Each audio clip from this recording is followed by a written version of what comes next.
Watching News at Prime, let's bring you this now. Johannesburg Mayor Dada Morero is ramping up his inner city cleanup campaign. Today, he outlined measures aimed at restoring order and addressing service delivery problems in the metro. He joins me now for more on his efforts.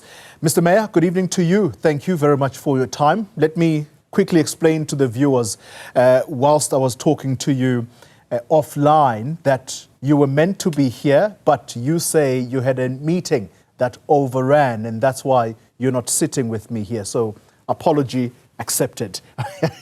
Thank you. So let's kick off the conversation then. The inner city cleanup campaign, the understanding is that you are enforcing bylaws, whether people like it or not. Who's your main target? Well, in what we're doing really, Dada Mgambi, and thanks for the opportunity once more. We're focusing on bylaw enforcement in the inner city. Firstly, we're dealing also with illegal trading, which should not have been there in the first place. So we're sorting it out. We're also dealing with the illegal taxi ranks that we have seen in the inner city. Unfortunately, we're engaging with Santaco and other taxi bodies, the top six and the rest, to ensure that we bring about proper coordination of taxis in the inner city. We're also dealing with issues of property owners and buildings in the inner city who are not compliant with the regulations of the city.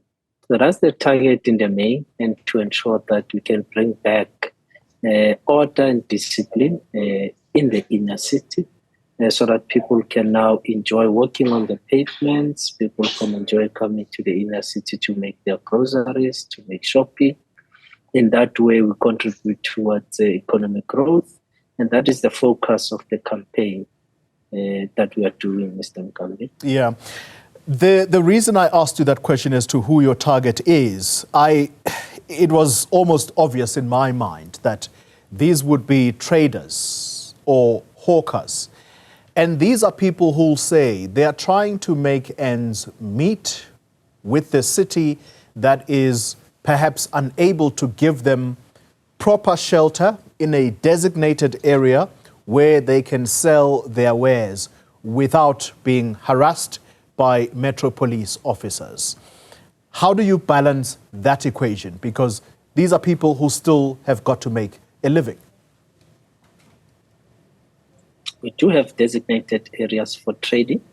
There are processes in which you apply. There are those who have valid and genuine permits who are in our markets, right there in North Street, in Wanderer Street, Plain Street, who have the necessary documentation. Now, unless we just want it to be free for all, then we'll just have to then turn a blind eye to the crisis that we have currently. So we've then acted to say, no, those that are illegal, they've put themselves in the spaces which are not even designated for trading. They should be removed, because they must, in the process of trading, everyone is required to abide by the laws and the regulations of the city governing how you trade in that particular city.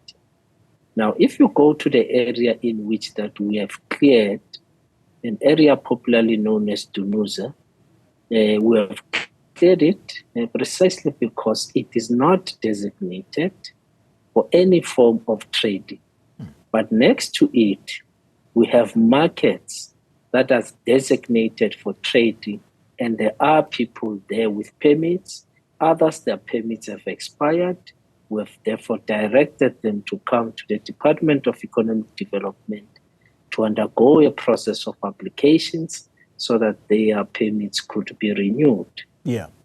We've also went into a process of even producing a smart card with a PR code so that we can know who's there, and our officers can only just have to check the QR code and they'll be able to confirm that this trader is indeed legal in the space. Okay. We also experience a bigger problem, Mr. Mgambi, just quickly, wherein we've got a lot of people who, in fact, are in the markets and in designated areas, but the permits do not belong to them. And it's something that we need also to clean and clear so that trading can happen and happen orderly with discipline.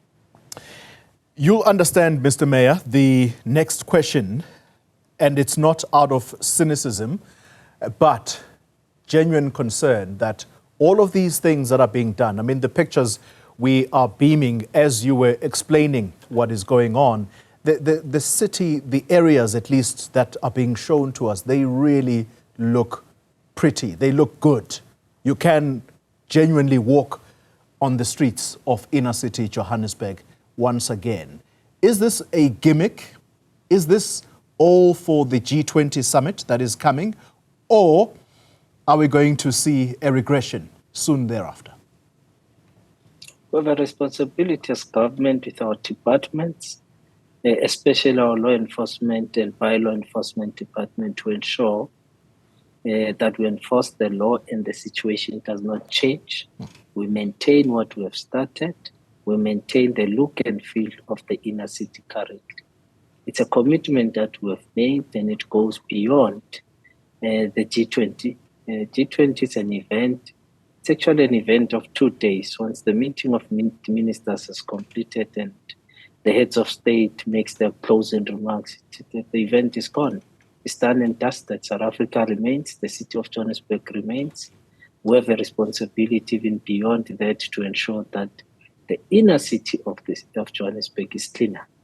We took a decision, by the way, to go through a process of setting up systems internally.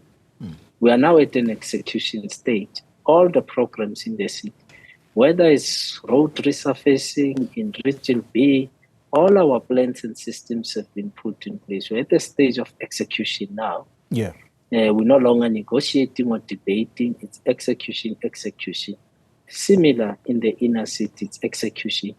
And we are not going to regress. But by the way, we've already been taken to court by an NGO claiming that we have removed people who are trading in the streets and our actions were illegal and unconstitutional. Yeah. So we are going to the courts to defend the issue, and we must put it up front to the people of Johannesburg that we're not going to back off.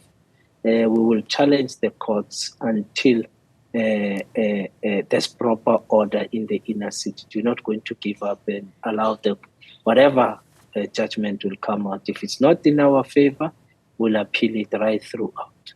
All right. Finally, let's talk about another contentious question, or let's say issue, and it is that of informal settlements. The Premier, not so long ago, was talking very tough about dismantling these, and I see in your statement as well, it is part of what the campaign is going to be doing. Have you started dismantling these informal settlements? And if so, where? Well, there are different areas and programs. One, there are instances where the law requires you that you must find an alternative accommodation. But there are also structures that are put in places where they shouldn't be in the first place, and are not really required to put up an alternative accommodation, where there's makeshift type of structures put up in a park, and children are no longer able to go and play. There's no law that really requires us to look for alternative accommodation for those people who in the main does recycling. So we've removed some of them in our parks. The challenge in the inner cities, the buildings that have been hijacked, we are battling with the temporary accommodation because the court judgment said we should find alternative accommodations once we evacuate. Equally, we've got informal settlements that have been erected inside some of the buildings in the inner city. So equally, we are required to find alternative accommodation. And that is why our program to evacuate those buildings in the inner city sort of been slowed down because of the investments that we need to do in temporary accommodation. We are doing our level best to ensure that we can address that issue. But it's part of the inner city rejuvenation We hope at some point we'll be able to move much quicker with evacuating and finding temporary accommodation for our people. Mayor of the City of Johannesburg, Dada Morero, for the time being, thank you very much for your time. We'll continue to follow you on this campaign, a very important one, the rejuvenation of inner city Johannesburg, including the areas that are outlying. That's where informal settlements are mushrooming. And so the campaign is to try and see that the law is followed.